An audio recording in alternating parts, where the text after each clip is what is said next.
ابو ذر سعودیہ کی فوج میں نوکری کرتا تھا اور ہر مہینے اپنے بڑے بھائی کو پیسے بھیجا کرتا اور کہتا بھائی اماں کی خدمت میں کوئی کمی نہیں رہنی چاہیے۔ حالانکہ ابو ذر کی بیوی کہتی کہ آپ پیسے نہ بھیجا کرو کیونکہ ہماری اپنی اولاد کے بھی کافی خرچے ہیں، لیکن اس نے بیوی کی ایک نہ سنی تو بیوی طلاق لے کر چلی گئی۔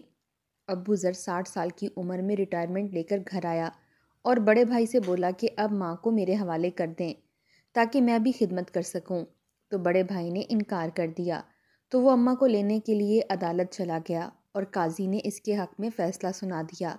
تو بڑا بھائی دھاڑے مار مار کر رونے لگا کیونکہ ابو ذر کی نوکری کو 3 سال بیت چکے تھے۔ جس قدر وہ محنتی تھا اور کھوجی مزاج تھا، بہت جلد اسے خفیہ طور پر بھی کئی کام تھما دیے گئے تھے جس کے اسے پیسے بھی اچھے خاصے ملتے تھے۔ گھر والوں کو یہی پتا تھا کہ ابو ذر سعودیہ میں فوج کی نوکری کرتا ہے اور اچھا کما رہا ہے۔ ان 3 سالوں میں ایک مرتبہ بھی وہ پاکستان واپس نہیں آیا تھا۔ ہر مہینے اپنی تنخواہ سب سے پہلے اپنے بھائی کے اکاؤنٹ میں بھیجا کرتا تھا اور پھر خاص تاکید کیا کرتا تھا کہ یہ پیسے میری ماں کے ہاتھ پر رکھنا، انہیں کہنا کہ ان پیسوں کو جوڑ جوڑ کر رکھتی نہ رہنا بلکہ خود پر بھی خرچ کرنا، نئے کپڑے پہننا، یہ نہ ہو کہ بس ابا کی یاد میں وہی سفید جوڑا پہن کر بیٹھی رہو۔ ارے تمہارے بیٹے تمہارے سر پر موجود ہیں، تمہیں خوش دیکھنا چاہتے ہیں۔ ابو ذر ہمیشہ کی طرح یہی تاکید ہر بار کیا کرتا تھا۔ ان 3 سالوں میں نوکری کے علاوہ جب بھی وہ اپنے بستر پر آ کر لیٹتا تو بے ساختہ اسے اپنی ماں کی گود یاد آ جایا کرتی۔ جب بھی وہ اپنے گاؤں میں ابا کے ساتھ کھیتی باڑی میں ہاتھ بٹانے کے بعد واپس آیا کرتا تو یوں ہی اماں کی گود میں سر رکھ کر لیٹا کرتا تھا اور اس کی اماں بڑے ہی پیار سے اس کے بالوں میں ہاتھ پھیرا کرتی، اس سے باتیں کیا کرتی۔ یہی لمحات تھے جو بعض دفعہ ابو ذر کی آنکھوں کو بھگا دیتے تھے۔ غریب گھرانے سے تعلق تھا، بڑی مشکلوں سے پڑھ لکھ کر وہ سعودی آیا تھا۔ اس کا تو بچپن سے ہی شوق تھا کہ وہ فوجی بنے گا، تو سعودیہ جا کر اللہ تعالیٰ نے اس کا یہ خواب بھی پورا کیا تھا۔ والد کی تو وفات ہو چکی تھی جبکہ بڑا بھائی موجود تھا، شادی شدہ تھا، بال بچوں والا تھا۔ اسی کے سہارے اپنی اماں کو چھوڑ کر وہ سعودیہ چلا آیا اور اب جو بھی کماتا 80% تنخواہ اپنے بھائی کو بھیج دیا کرتا۔ جانتا تھا کہ اس کی ماں نے کس قدر غربتوں کو دیکھ کر ان کو پالا پوسا ہے اور اس مقام تک پہنچایا ہے۔ وہ تھا بھی چھوٹا، اس لیے ابو ذر سب سے زیادہ اپنی ماں سے ہی محبت رکھتا تھا۔ بچپن میں جب لکڑیاں ختم ہو جایا کرتی تو ابو ذر کی ماں خود ہی گاؤں میں نکل جایا کرتی۔ راستے میں جہاں سوکھی لکڑی یا چھوٹی چھوٹی ٹہنیاں پڑی ملتی تو اٹھا کر لے آیا کرتی۔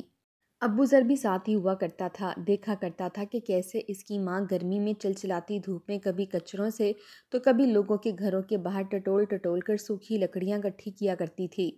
خود وہ ننگے پیر ہوا کرتی تھی اور ابو ذر کو اپنے جوتے پہنا دیا کرتی، اسے چھاؤں کی جگہ پر کھڑا کر کے کہتی کہ یہیں کھڑے رہو، آگے مت آنا ورنہ تیری یہ گوری رنگت اس دھوپ میں جل جائے گی۔ بچپن سے ہی ابو ذر اپنی والدہ کو اور اپنے والد کو یوں ہی سخت محنت کرتے ہوئے دیکھتا آ رہا تھا۔ پھر جب ماں گھر آتی تو اس کے پیروں پر گرمی کی شدت کی وجہ سے چھالے بن چکے ہوتے۔ وہ اپنے پیروں کو پانی سے دھوتی اور پھر کام میں لگ جایا کرتی۔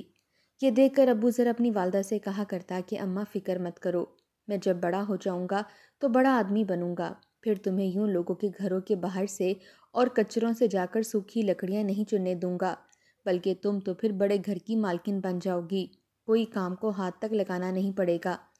بیٹے کی بات سن کر ابو ذر کی والدہ ہنس دیتیں اور آمین کہہ کر کہتیں کہ میرے اللہ میرے بچوں کے ہر خواب کو پورا کرے۔ ارے میں تو چاہتی ہی یہی ہوں کہ میرے بچے جلدی جلدی بڑے ہو جائیں اور مجھے کما کر لا کر دیں، میں اپنے بچوں کی کمائی پر پرسکون زندگی گزاروں، خوب عیش کروں۔ یوں ہی دھیرے دھیرے وقت گزرتا گیا۔ ابو ذر ہر وقت اپنی ماں کے ساتھ ہی رہا کرتا۔ اس کی زیادہ تر کوشش بھی یہی ہوتی کہ وہ اپنی والدہ کا ہر کام خود کر دیا کرے، والدہ کو گھر سے باہر کام کاج کے لیے نہیں جانا پڑے، جبکہ اس کے برعکس ابو ذر کا بڑا بھائی گلفام اس معاملے میں تھوڑا کام چور تھا۔ اگر اسے کوئی کام کہا بھی جاتا تو وہ بات ایک کان سے سن کر دوسرے سے نکال دیتا اور دوستوں کے ساتھ کھیلنے چلا جاتا۔ جو بھی پیسے سے اسکول جاتے ہوئے ابا دیتے تو وہ اور لینے کی ضد کرتا، پھر رو کر کہتا کہ میرے دوست اس سے زیادہ پیسے لے کر آتے ہیں، کئی طرح کی چیزیں کھاتے ہیں اور ایک ہم ہیں جو اٹھنی کو لے کر گھوم رہے ہوتے ہیں جس کی اب کوئی اچھی چیز بھی نہیں ملتی۔ مجھے نہیں رکھنی یہ اٹھنی، مجھے زیادہ پیسے چاہیے۔ یوں گلفام کو مجبوراً ابا زیادہ پیسے دیتے کہ بڑا بیٹا ہے، خیر ہے، سمجھدار ہو رہا ہے، اس کے دوست ہیں، دوستوں میں کہیں بچے کی بے عزتی نہ ہو۔ جبکہ ابو ذر کو جتنے بھی پیسے ملتے وہ خاموشی سے اپنے پاس رکھتا اور جوڑتا رہتا۔ بھلے اس کے دوست اسکول میں تفریح کے وقت کوئی چیز لے کر کھا لیا کرتے، مگر وہ اپنا کام لکھا کرتا اور ان پیسوں کو جمع کرتا رہتا۔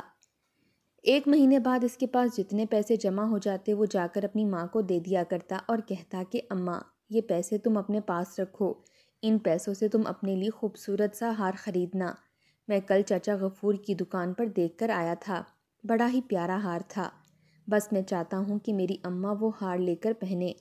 وہ ایسا ہی تھا، مہینوں کے پیسے جوڑ کر اکٹھے کرتا رہتا اور پھر مہینے کے آخر پر ان پیسوں سے اپنی اماں کے لیے کوئی نہ کوئی چیز لے آتا۔ گلفام تھوڑا کام چور طبیعت انسان تھا، اس لیے پڑھائی میں بھی کچھ خاص نہ تھا، اس نے ابا کے ساتھ کھیتی باڑی کرنے کو ہی اہمیت دی، جبکہ ابو ذر پڑھ لکھ کر سعودیہ میں فوج میں بھرتی ہو گیا۔ ابو ذر کی منگنی بچپن میں ہی اس کی پھپھو کی بیٹی سے طے تھی، جو کہ اس کے والد نے اپنی بہن کی محبت میں طے کی تھی، جبکہ ابو ذر کی والدہ اور پھپھو کی آج تک نہیں بنی تھی۔ یہی وجہ تھی کہ تھوڑا بہت ابو ذر کی منگیتر کا مزاج بھی ایسا ہی تھا۔ اپنی ماں کی طرح وہ ابو ذر کی والدہ کو اچھا نہیں سمجھتی تھی، چونکہ ابو ذر کے والد کی مرضی تھی، اس لیے ان دونوں کی جلد ہی شادی کر دی گئی۔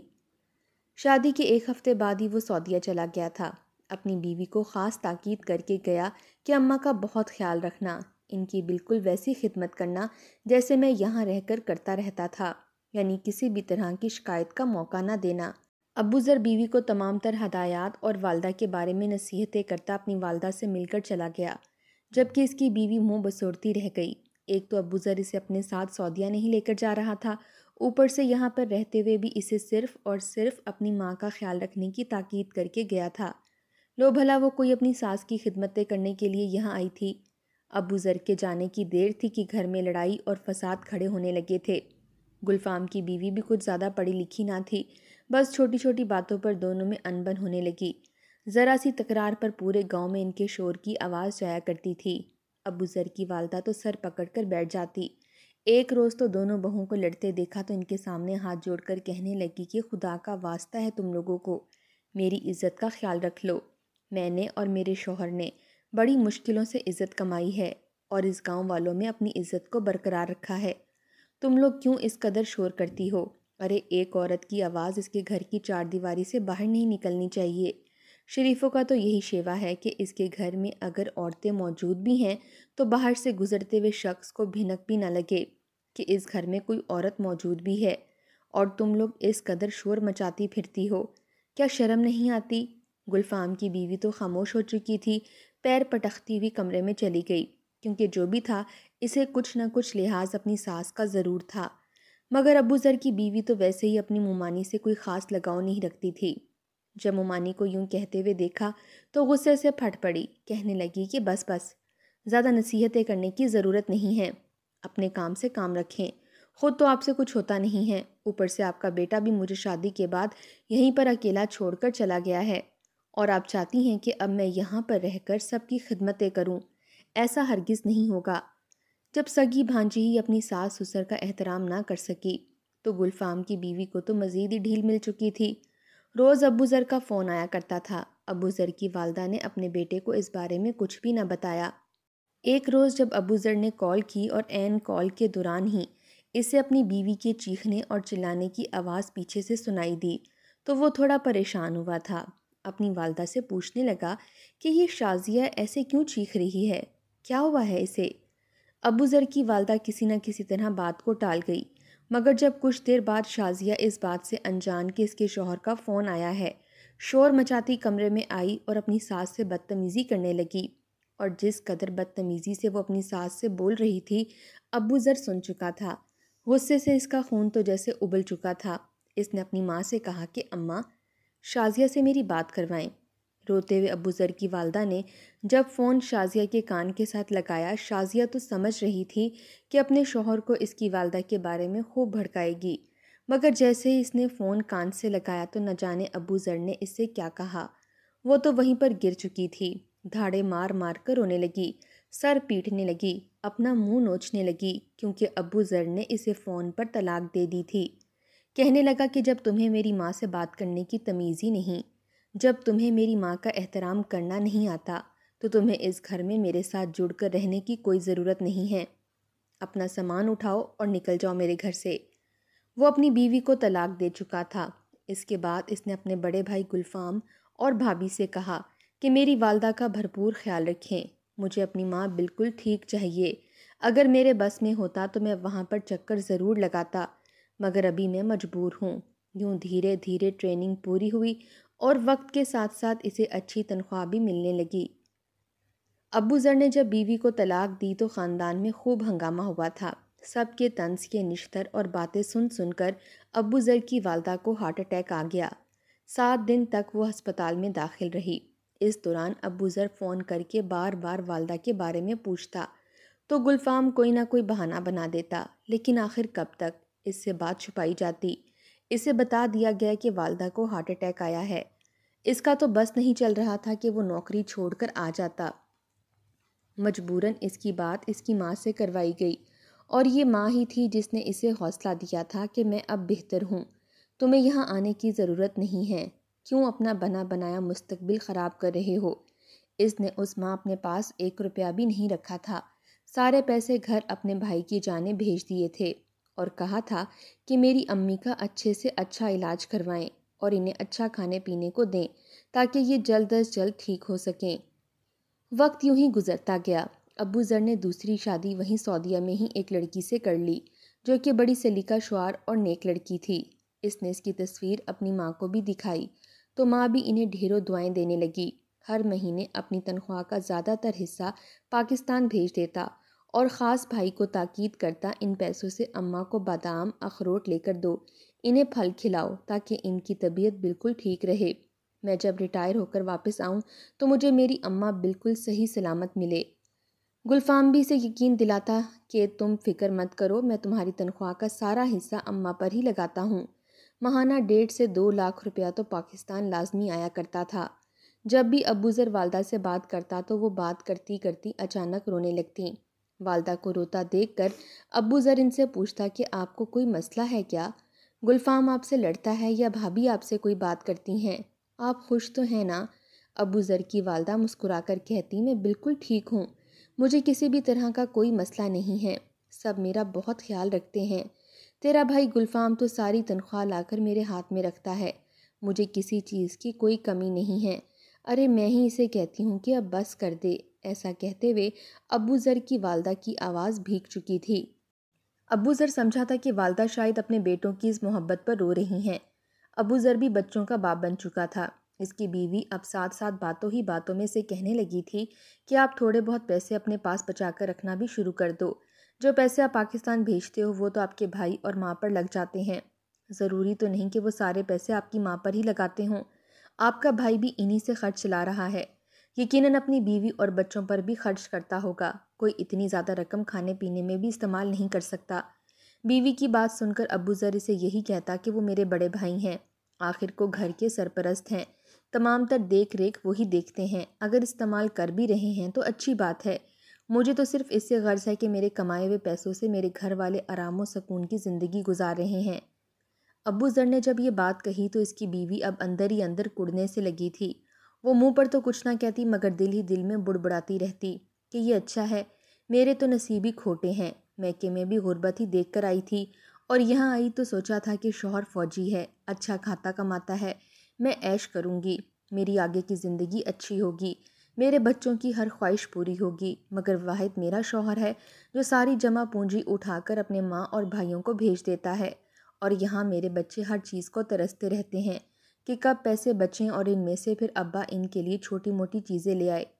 اس مرتبہ جب تنخواہ آئی تو ابو ذر کی بیوی نے ضد پکڑ لی، کہنے لگی کہ ہرگز نہیں، میں آپ کو یہ پیسے آپ کے بھائی کو بھیجنے نہیں دوں گی، ارے وہ وہاں پر عیاشیاں کر رہے ہیں اور آپ کے بچے یہاں چھوٹی چھوٹی خواہشات کے لیے ترستے رہتے ہیں، اس مہینے آپ ان کو کوئی پیسے نہیں بھیجیں گے، آخر آپ کے بڑے بھائی کا بھی حق بنتا ہے کہ وہ اپنی ماں کی ذمہ داری اٹھائے، نہ جانے آپ کی ماں کب یہ دنیا چھوڑ کر جائے گی، اتنے سال گزر چکے ہیں، مجال ہے جو کبھی خیر کی خبر سننے کو ملی ہو۔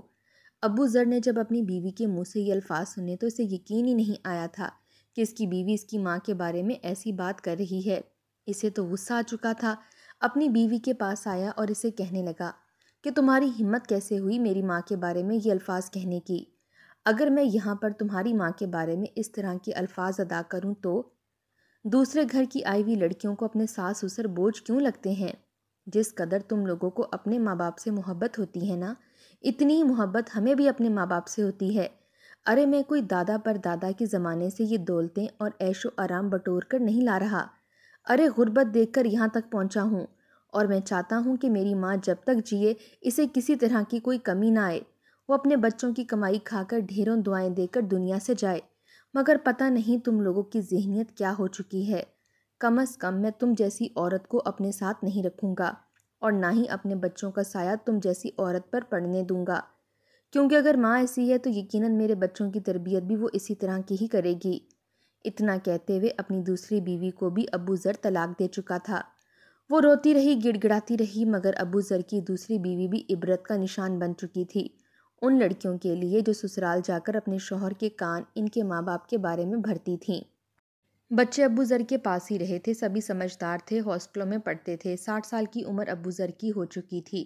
جب اس کی نوکری مکمل ہوئی، ریٹائر ہونے پر اسے پاکستانی کروڑوں روپے کے حساب سے فنڈ ملا تھا۔ وہ خوش تھا کہ اب وہ پاکستان واپس جائے گا اور اپنی ماں کے ساتھ اپنی زندگی کے یہ لمحات گزارے گا۔ گلفام بھائی یہی کہتا تھا کہ اماں بہت اچھی ہیں، ٹھیک ہیں، مگر جب وہ اپنے بچوں کے ساتھ پاکستان پہنچا اور اپنے بھائی کے گھر گیا تو اس کے بھائی نے اسے دیکھ کر کوئی خاص رد عمل ظاہر نہیں کیا تھا۔ ابو ذر تو سمجھ رہا تھا کہ بھائی اسے دیکھ کر خوشی کا اظہار کرے گا، اسے سینے سے لگائے گا، مگر ایسا لگ رہا تھا جیسے اس کے آنے پر اس کا بھائی خوش نہ ہو۔ وہ گرم جوشی سے دکھائی نہیں دی تھی۔ سب سے ملنے کے بعد اس نے ایک نظر گھر میں دوڑائی، کہنے لگا کہ اماں کدھر ہیں۔ وہ گھر کے ہر کمرے کو کھول کر دیکھنے لگا، مگر گلفام نے اسے فوراً روک دیا، کہنے لگا کہ اماں سے مل کر کیا کرنا ہے۔ ابو ذر کہنے لگا کہ میں اتنے سالوں بعد واپس آیا ہوں، اپنی ماں سے مل کر انہیں بتانا چاہتا ہوں کہ میں واپس آ گیا ہوں۔ اماں کہاں ہیں؟ گلفام کہنے لگا کہ معاف کرنا، مگر میں تمہیں اماں سے ملنے نہیں دے سکتا، اماں ہمیشہ میرے پاس ہی رہے گی۔ ابو ذر نے یہاں پر اپنے لیے ایک عالیشان گھر لے لیا تھا اور اس نے یہ فیصلہ کیا تھا کہ اب اماں میرے ساتھ ہی رہے گی۔ وہ یہاں پر اماں کو ہی اپنے ساتھ لینے آیا تھا، مگر گلفام تو ضد پر اڑ چکا تھا کہ وہ اس کی ملاقات ہی نہیں کروائے گا۔ اتنے سالوں بعد اپنے بھائی کا یہ رویہ دیکھ کر ابو ذر پریشان ہو گیا، کہنے لگا کہ اگر تم نے میری بات نہ مانی تو میں عدالت تک جاؤں گا، تم میرے ساتھ ایسا نہیں کر سکتے۔ وہ دیوانوں کی طرح بول رہا تھا، مگر بھائی نے کوئی جواب نہ دیا۔ ابو ذر بھی غصے میں آ چکا تھا، جا کر بھائی پر کیس کر دیا کہ مجھے یہ میری ماں سے ملنے نہیں دیتا، میں اپنی ماں کو اپنے پاس رکھنا چاہتا ہوں۔ عدالت نے بھی یہی فیصلہ سنایا تھا کہ والدہ کو اب چھوٹے بھائی کے حوالے کر دینا چاہیے، اس میں آخر مسئلہ ہی کیا ہے؟ مگر یہ سن کر گلفام مزید صبر نہ کر سکا اور پھوٹ پھوٹ کر رونے لگا، رو رو کر کہنے لگا کہ بھائی مجھے معاف کر دینا، میں تمہیں سب سچ بتا دینا چاہتا تھا، مگر میں بتا نہ سکا۔ اماں کو فوت ہوئے 5 سال بیت چکے ہیں، میں نے تمہیں اس لیے نہیں بتایا کہ تم ٹوٹ جاؤ گے، بکھر جاؤ گے، پردیس میں رہتے تھے۔ گلفام کے منہ سے یہ الفاظ سن کر تو ابو ذر غش کھا کر گر چکا تھا۔ 1 ماہ تک وہ کومے کی کیفیت میں رہا، جب ہوش آیا تو رو رو کر بے حال ہو گیا۔ 5 سال ہو چکے تھے اس کی والدہ کی وفات کو، وہ تو اکثر اپنی والدہ سے فون پر بات بھی کیا کرتا تھا۔ یہ سن کر گلفام کہنے لگا کہ وہ تو ریکارڈڈ آواز تھی جو ہم بار بار تمہیں سنا دیا کرتے تھے، تمہاری کسی بات کا اگر اماں جواب نہ دیتی تو تمہیں یہی کہہ دیا کرتے تھے کہ انہیں اب سنائی کم دیتا ہے، اس لیے ایک ہی بات بار بار کہتی رہتی ہیں۔ ابو ذر کو باقاعدہ اس کی ماں کی قبر بھی دکھائی گئی، جہاں پر وہ بیٹھ کر پھوٹ پھوٹ کر روتا رہا۔ بہرحال یہ دنیا کا قانون تھا، وہ اپنی ماں کے جنازے کو تو کندھا بھی نہیں دے سکا۔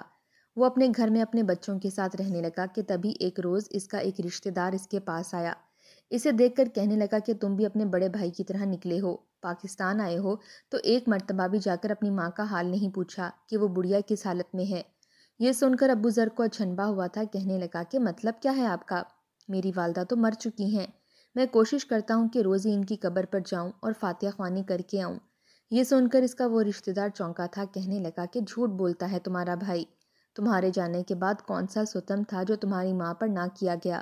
ارے ہم لوگ روکنے جاتے تھے تو وہ لوگ ہم سے بھی لڑتے تھے، تمہاری بوڑھی ماں کو تو گھر کی نوکرانی سے بھی بدتر زندگی گزارنی پڑی تھی۔ آخر کو جب وہ بہت بیمار ہو گئی تو وہ اسے اٹھا کر اولڈ ہوم چھوڑ آئے۔ نہ جانے اب وہاں پر زندہ بھی ہے یا نہیں۔ یہ سن کر تو دیوانہ وار ابو ذر اولڈ ہوم کی جانب بھاگا تھا۔ وہاں پر جا کر دیکھا تو اس کی والدہ بے سہاروں کی طرح ایک کونے میں بیٹھی ہوئی تسبیح کے دانے پڑ رہی تھی۔ یہ دیکھ کر تو جیسے ابو ذر دھاڑے مارتا اپنی ماں سے لپٹ گیا۔ ماں بھی اپنے بیٹے کا لمس محسوس کر کے گویا جی اٹھی تھی۔ روتے ہوئے کتنی دیر اپنے بیٹے کے گلے لگ کر سسکتی رہی، پھر اسے بتایا کہ کیسے اس کے ساتھ یہ سب کچھ ہوا۔ ابو ذر کے غصے کی کوئی انتہا نہ تھی۔ اس نے اپنے بھائی کو بہت مارا، پولیس کو بلوا کر اپنے بھائی کو پولیس کے حوالے کروا دیا، ان سے ہر طرح کے رشتے ناطے توڑ دیے اور اپنی ماں سے بھی معافی مانگنے لگا۔ اس کے بھیجے پیسوں سے تو اس کے بھائی نے اپنی جائیدادیں بنائی تھیں، ماں پر تو 1 روپیہ بھی خرچ نہیں کیا تھا۔ بڑا بھائی گلفام اپنے کیے کی سزا جیل کی سلاخوں کے پیچھے بھگت رہا تھا، جبکہ ماں نے اپنی زندگی کے آخری لمحات ابو ذر کے ساتھ گزارے تھے۔